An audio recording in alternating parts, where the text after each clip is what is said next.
there's more than this. We've lost control of language. Things like human rights sound lovely. But universal human rights, European human rights, what does that mean? Who gives them authority? Well, so would you know, just one second. It's really important we get this, because we've got to recapture language. If you say there's such a thing as universal human rights, it means you do not determine what the law is. The reason we in Britain have obeyed the law is because of the idea of Parliament, the fact we are all represented in Parliament. Parliament makes the laws, therefore we have participated in the process of lawmaking. But if you believe there is this thing called universal human rights, they're above. They're beyond the state. Therefore, the state can't control them. This is why we can't deal with immigration. And it's even worse than that. If there are universal human rights, there must be a universal human being. So there's nobody who is a foreigner. This is why we have organizations like the Refugee Council, paid for by you and me, which tell us all the time that these people coming in, they're just like you and me. This remarkable fact that this second generation Rwandan who was guilty of better not say that again.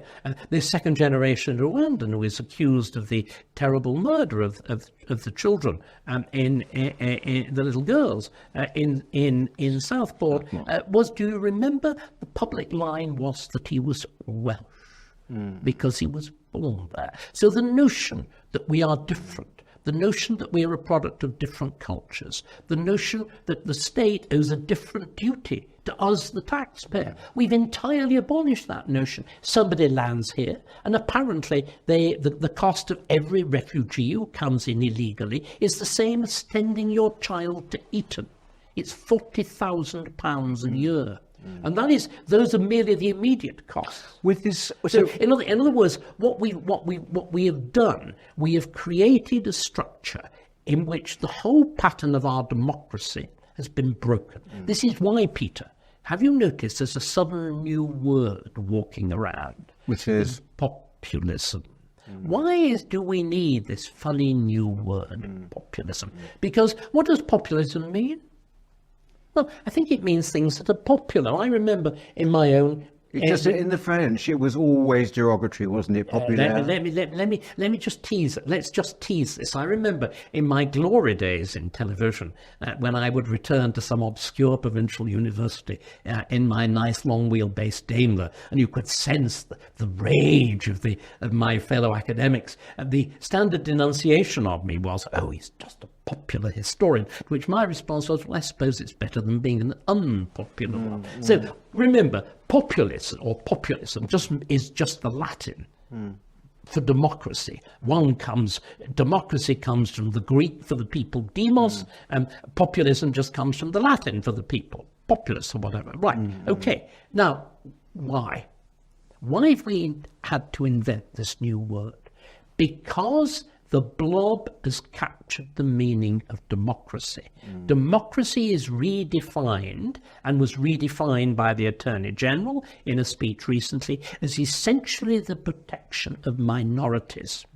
You and I know the proper meaning of democracy is government of the majority. This has been completely stood on its head. The very word democracy has been captured, which is why we've got to have this new term, which is not, and it's completely extraordinary, that the idea that if an opinion is popular, it's somehow a bad thing. This is the problem of the rule by self-appointed, self-selected, deeply malfunctioning elites with a radically different value set from the mass of the population, which is where we are now. It's helped by the general contempt for majority of the population. Totally. I mean, I would say that's where it derives from equally.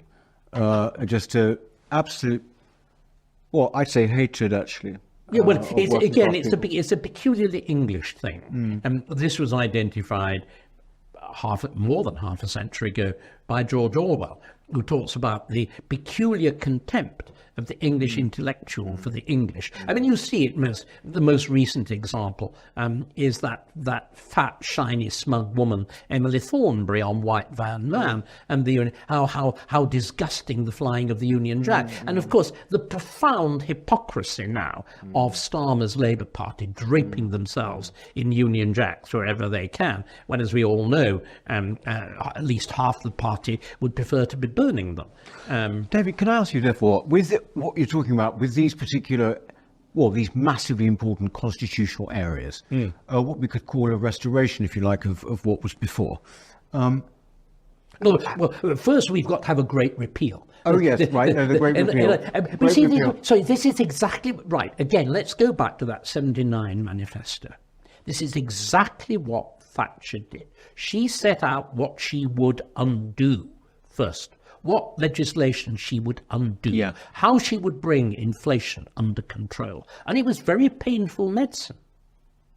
Very painful medicine. And there is going to have to be something similar. My own view would be that you actually, and it would probably be easier to do it at a stroke rather than to do it bit by bit. I would repeal the lot.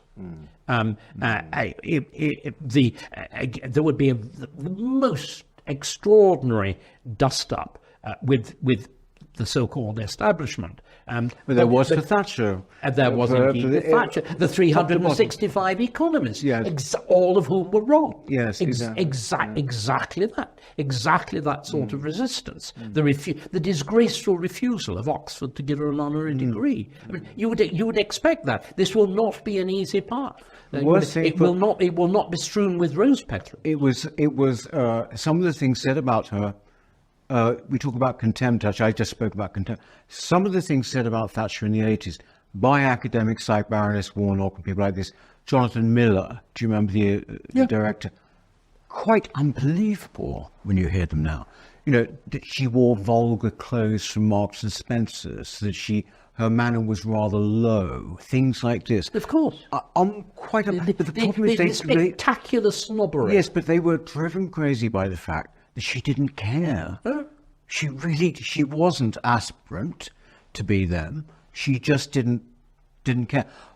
What's most important for us, really, in a way, with this election in mind, is, has this resonated, what you're talking about, what you have described to us, has it resonated with the people standing for the Tory party leadership?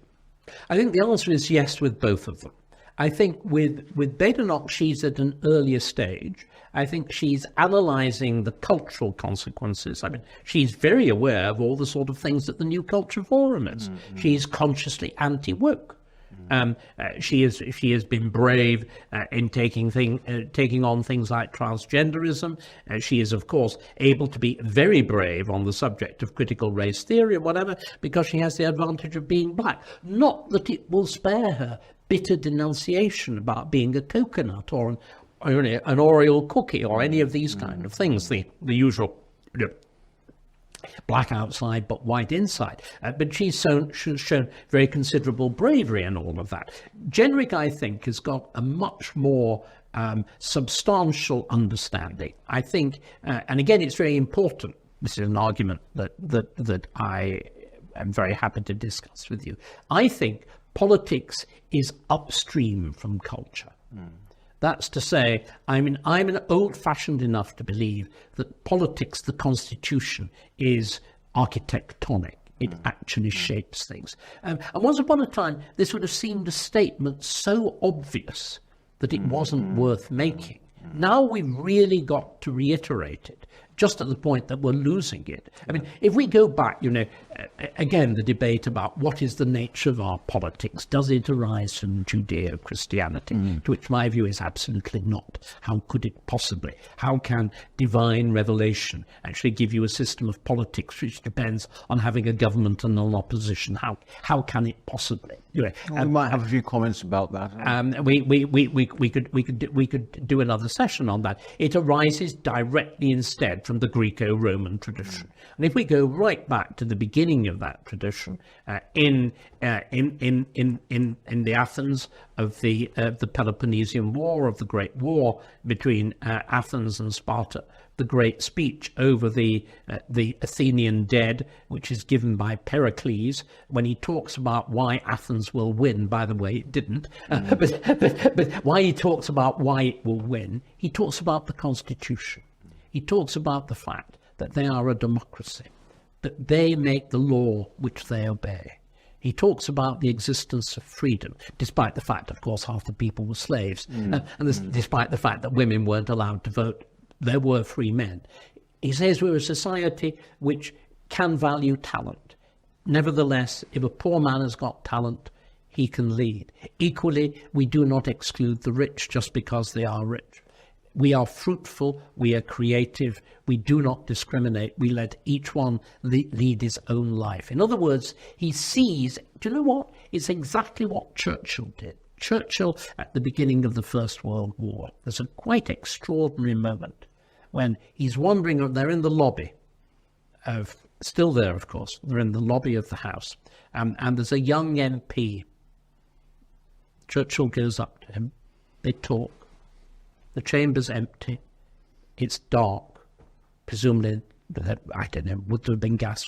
There probably is an electric light by this point, but very little. And he takes him into the darkened chamber of the House of Commons. And he says, that's why we're going to win. That's why we're going to defeat Germany. And do you know what? He was right. If you look again in the Second World War, what is striking is that Britain was capable of a much more radical war effort than dictatorial Germany, because people thought they were in it together. We've lost that. We are losing it. We're losing it with the divisions in our society. We're losing it because we've forgotten our past. But we're losing it above all because the essential machinery, that machinery of a participatory politics in which the governed and governed are not separate. The one becomes the other and the one joins the other. And we've got to recover that. Otherwise, we really are lost.